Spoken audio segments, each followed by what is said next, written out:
Happy Father's Day. Welcome back to my channel. This video is the part 2 to my latest video where I discussed who was the most iconic mum on Disney Channel. So in this video, we will be discussing who is the most iconic daddy of Disney Channel. There are quite a lot of dads to talk about, so let's get right into it. Before I start, I'm going to quickly preface by saying that I'm not going to be talking about any of the dads' parenting. That is not my place to judge. Did you guys see that?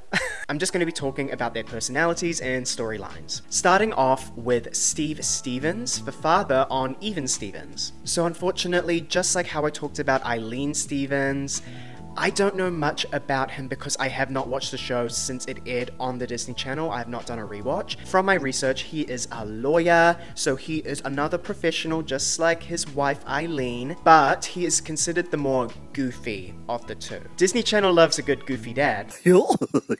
Gosh. Most Disney Channel dads are pretty goofy. It's hard to not find a goofy dad, but since this video is talking about who is the most iconic dad, I don't think anyone is clicking on this video and going, Steve Stevens is the most iconic dad and I can't wait for him to give him the title. He's not the most iconic.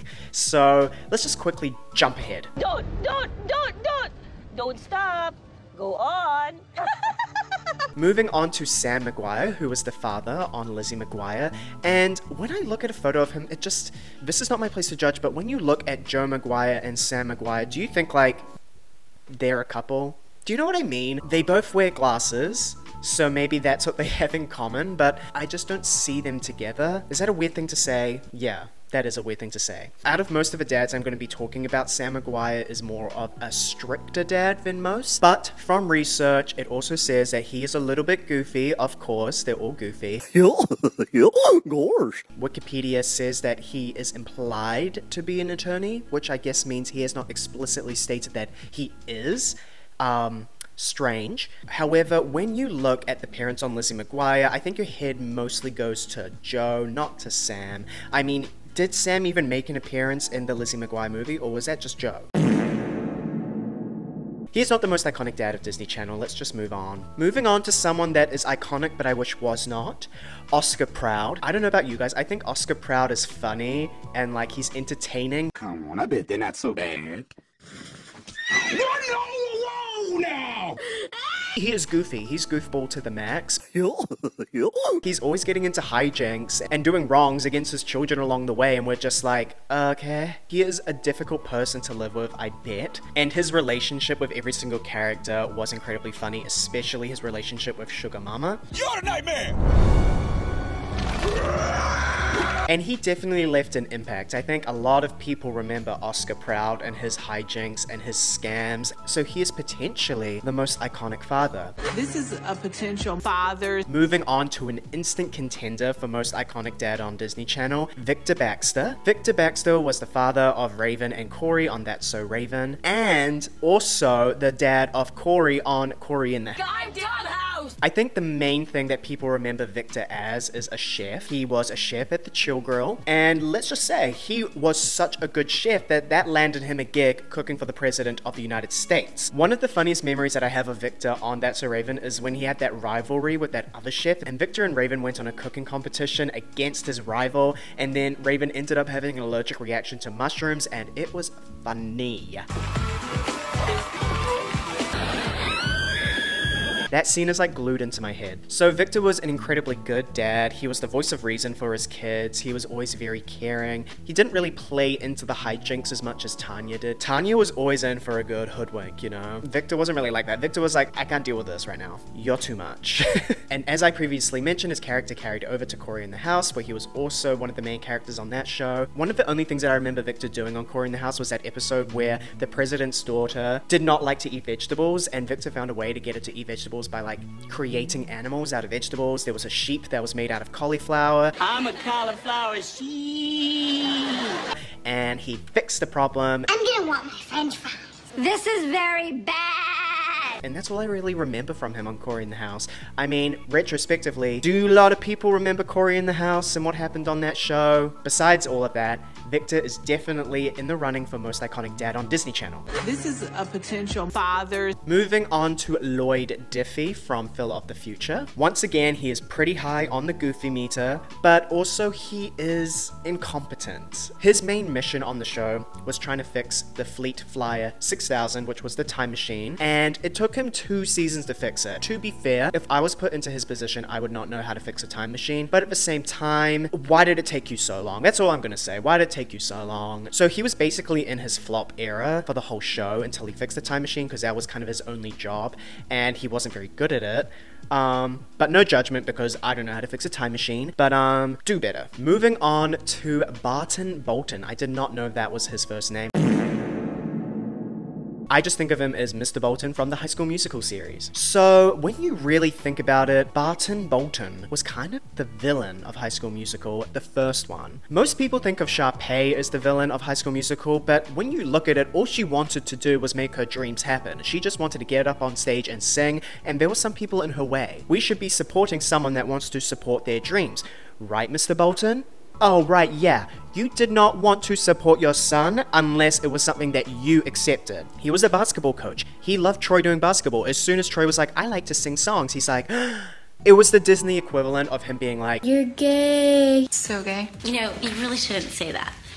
Obviously, by the end of the movie, he turned around and he's like, wait, he kind of slays up on that stage, and he can slay in the basketball court. So he got the best of both worlds. At the end of the day, he kind of got what he wanted, right? At the end of the day, he learned to be a better father, which is an amazing story. And then in the second and third films, there wasn't much progress. He was just kind of there. And he added amazing ad-libs on Now or Never in the third film. Come on, boys! Come on, boys! So he made an impact, and he is kind of unofficially continuing his character on TikTok. So yeah. Let's dance! Surprisingly, he has not made an appearance on High School Musical, the musical, the series. I just feel like, why is he still not the basketball coach at that school? Did he just quit as soon as Troy graduated? Moving on to a legend, Robby Ray Stewart. Robby Ray is an icon. So let's just start off by saying he was a solo parent and a widow. So Brooke Shields decided to die and left him with 2 rambunctious kids. But he was a great dad. He was a little harsh with Jackson and not as harsh with Miley. A little favoritism going on with him, but let's just not talk about that anymore. So Robby Ray is loosely based off Billy Ray Cyrus. He continuously makes references to his real life personality on the show, hence continuously name dropping the song Achy Breaky Heart. Can you? Oh, my achy breaky back! And on top of that, Robby Ray in the Hannah Montana cinematic universe is known as a famous country music star, just like Billy Ray was. He was a really good dad, and I think the relationship between him and Miley is best encapsulated in season 1, episode 7, It's a Mannequin's World. It's gonna be Miley's birthday, so Robby Ray was gonna go out and buy her a birthday present, get her some nice clothes, but she didn't trust that he had good fashion sense for her, so there was a bunch of hijinks going on, which led her to being a mannequin and getting him to pick out a leather jacket. Let go! But then when she opens the present, uh-oh, it's an ugly cat sweater. She gets bullied, she ends up being like, guys, I know it's ugly, I don't like it either. And then Robby Ray is like, well, sweet niblets, Miley. And then Miley has to be like, Dad, I like it, it's such a nice present. He's like, you don't have to do that, Miley. I know I should have got the leather jacket for you, I know it was ugly. And then they hug. And then it ends with her going, squeak, squeak, squeak, squeak. So I like that episode a lot. I think it's also important to address a gigantic plot hole in Hannah Montana. So TikTok user Kylie Clunder made a video talking about this plot hole. Everybody has their own disguise in the Hannah Montana cinematic universe, right? Miley has the blonde wig, she's Hannah. Lily is Lola with those ugly wigs. And then Robby Ray puts on a mustache and sometimes a hat. But everybody in Miley Stewart's life knows that Robby Ray is her dad. They acknowledge that Robby Ray Stewart is her dad, the famous country music star. But then in the episode that featured the Jonas Brothers with Hannah Montana, Robby Ray was in the studio and the Jonas Brothers were like, oh my god, you're Robby Ray, the famous country music star, we love you. And he's like, well, sweet niblets, that's me. You're Robby Ray. He writes all the songs. And then Hannah in the wig was like, yeah, that's my daddy. Songwriting daddy say what? Which means that both Hannah and Miley have confessed to the fact that Robby Ray's their dad. Word spreads fast, right? So there'll be some people that are in Hannah Montana's circle that will be going around and potentially finding someone that also knows Miley Stewart, and they'll be like, Robby Ray is Hannah Montana's dad, and then they'll be like, no, Robby Ray is Miley Stewart's dad, and then they'll be like, hold up, wait a minute, they're twins. And then they would have figured out, wait, they're not twins, they're the same person. And then everyone would have come to the conclusion of, it's a wig. Wig, okay. Wig, did you just say wig? Yes. But besides the point, Robby Ray was such a huge character on Hannah Montana. He was the voice of reason for Miley. A behind-the-scenes note, Billy Ray auditioned for the role as the dad after Miley secured the role as Miley Stewart. The casting director praised them for their natural chemistry. I wonder why. And then Billy Ray was apprehensive about playing the dad because he was like, I don't want to steal the spotlight from Miley. And Miley was like, you think you can outshine me, daddy sweet niblets? Come here, get on this show. And the rest is history. So Robby Ray Stewart is definitely a contender for most iconic dad of Disney Channel. New shoes. You rule. This is a potential father. Moving on to the King Edward of Disney Channel. This is what we call a callback joke from my last video. So Jerry Russo is the father of Justin, Alex, and Max Russo on the Wizards of Waverly Place. He is best known as their wizarding teacher. So Jerry won his family wizarding competition and got full magic capabilities, but then because he fell in love with Teresa, who was immortal, he had to abdicate his powers and give them to his brother in order for him to marry Teresa, which is majorly extra, and the wizarding world needs to be modernized. They need to change that lore. I mean, we know that they're kind of flexible since Justin and Alex both got to keep their magic powers, so let's change that lore. Jerry was an incredibly funny character. Obviously, he was a very strict parent because he obviously had the big responsibility of teaching his children magic, and he didn't want them to abuse their powers, so obviously that's a big responsibility. But to me, he gives off the same energy as Josh from Drake and Josh. I don't remember anything Jerry said on the show, but imagine this. Alex, you just released demons from the underworld! Underworld! So he was a very prominent character throughout the whole run of Wizards of Waverly Place, and I loved his little thing in the intro where he's like, the book! So this is a potential father. This is a potential father. Quickly talking about the best dad on Phineas and Ferb. Dr. Doofenshmirtz. Did I get ya? Did I get ya? So yeah, Dr. Doofenshmirtz was the dad to Vanessa on Phineas and Ferb, and I just wanted to quickly talk about him as a footnote because obviously he was a very prominent character on Phineas and Ferb. He was the villain, but he was major goof, like literally Dr. Doofenshmirtz, right? Technically, he is a dad, he has a relationship with Vanessa, which they definitely showcased in many episodes of the show. However, I don't think we should be considering him in the running for most iconic dad of Disney Channel because I don't think any of us were looking at Dr. Doof and going, yeah, his primary role is father. No.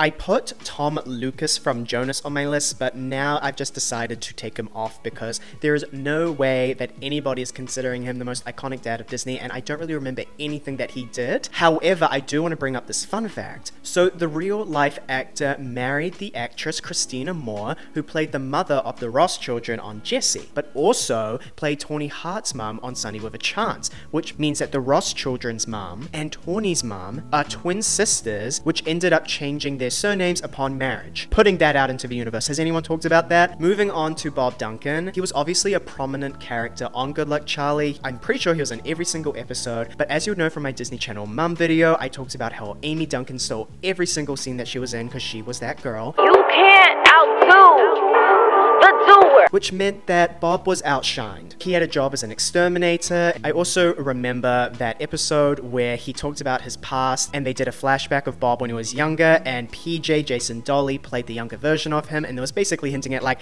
I lost my hair at like 20 or whatever, and PJ was like, huh! Obviously he had a role to play within the dynamics of Good Luck Charlie, but he was a lot more passive of a parent compared to Amy, who was just a ball of stardom. Once again, I'm getting now into the shows that I have not seen on Disney Channel, so I'm gonna quickly be talking about these dads, starting off with Bennett James, who was the father on Dog with a Blog. So he was a child psychologist, and he used a lot of gimmicks from his books to help his kids out when they got into problems. And he was a goofy dad, aren't they all? But there's nothing really much else I can say about him. So, also talking about Pete Rooney, who was the father on Liv and Maddie. He was the basketball coach at his kid's school. I think he related a lot more to Maddie versus Liv because Maddie played basketball. And interestingly, he did not appear in the 4th and final season of Liv and Maddie. And I'm unclear whether it was because the channel did not renew his character for the final season, or whether it was a personal decision made by the actor because he was diagnosed with Crohn's disease when he was young. Either way, in the grand scheme of things, he is not the most iconic dad on Disney. Moving on to Cory Matthews, who was the father on Girl Meets World. He worked as the history teacher at his kid's school. I have not seen Boy Meets World or Girl Meets World, so there's not much I can say about him. The only thing I really know about Girl Meets World is that they had those somewhat cringe life lesson scenes in the classroom where he would be lecturing the kids about social media should not just be about dancing cats. How many people here have seen the Dancing Cats video? It seems to me this isn't a distraction at all. It's a lifestyle. Who has seen the Charlie Bit My Finger? So I think he was obviously a very prominent dad because of his history with the character on Boy Meets World, but ultimately I don't think he is the most iconic dad on Disney Channel. Quickly talking about Craig Cooper, who was the dad on KC Undercover. He was a spy, and he was quirky, and he was funny, but I have not seen KC Undercover, so I can't really say much else. But once again, clap if you think he's the most iconic dad on Disney. Oh. No one. Well, the final dad that I want to talk about on this list is the Elon Musk of Disney Channel, Donald Davenport, who was the dad on Lab Rats and Lab Rats Elite Force. So I've not seen Lab Rats, but I do know of the character because he was pretty big on the show. He was the CEO of his company, Davenport Industries, and I think he bioengineered his 3 adoptive children, the Lab Rats, and he is also the stepfather of Leo. Not him bioengineering children, just like Professor Utonium on Powerpuff Girls. Okay. Be original, be you, babe. You don't need to copy others. From my research, it seems like he kind of juggles between being a caring and responsible father, then at other times being a very egocentric, narcissistic person. So he's like Amy Duncan. Ooh. It has also been said that he is very eccentric. That's like another word for goofy, isn't it? It's just, he's goofy.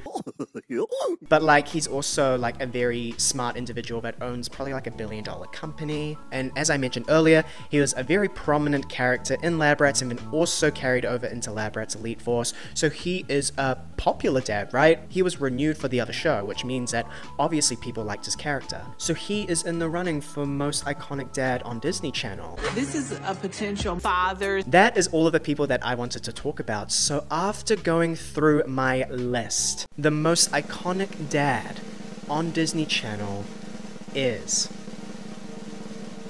Robby Ray Stewart. Let's give it up. Like, it's so obvious. I'm sorry. Was anybody expecting anything different? Robby Ray is completely the most iconic dad on Disney. He played such an imperative role in Hannah Montana. He was the voice of reason for his children. He was funny. He had a storyline in every single episode. He had such great chemistry with all of the people. He had his own catchphrases. Sweet nibble. He was an icon. Everybody loves Robby Ray Stewart. He deserves this title as most iconic dad on Disney Channel. But what do you guys think? Comment down below whether you agree with me. Do you like this top? Whether you don't, who do you think is the most iconic dad on Disney Channel? Before I go, I love making these videos and I just wanted to mention that a lot of you are still not subscribed to my channel. So sweet niblets, get to subscribing and don't forget to leave a like on this video and I'll see you in the next one. Yeehaw!